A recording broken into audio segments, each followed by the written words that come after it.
The victim in last week's murder-suicide in Logan is being remembered tonight as a passionate fighter against domestic violence. Ironically, domestic violence is what claimed her life. They're devastated. They're devastated.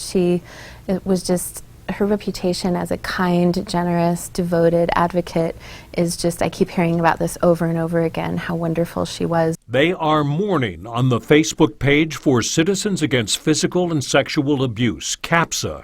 A picture of 73-year-old Mary Paley in the middle here at a CAPSA function. Last week, her husband, 82-year-old Del Johnson, shot her to death, then killed himself. Now, what we didn't know at the time was that Mary has worked for 26 years with CAPSA, using her experience as a lawyer to work with abuse victims. She helped them to navigate complicated divorces and child custody issues, obtain orders of protection, and be safe when they were separating their life from abusers.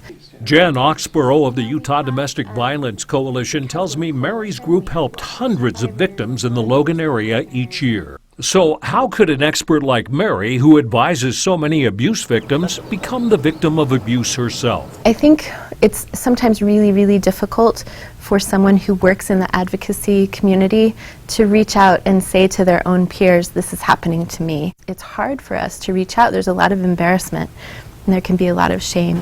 For professionals like Mary, or your neighbor, or friend, or co-worker, there is something we can all do. Make space for people when they talk to you about something or when you notice something that doesn't feel right. Listen and know where to turn for help. And here's where to turn. There's a number you can call 24/7 from anywhere in the state if you suspect anything. 1-800-897-LINK. That's 1-800-897-5465.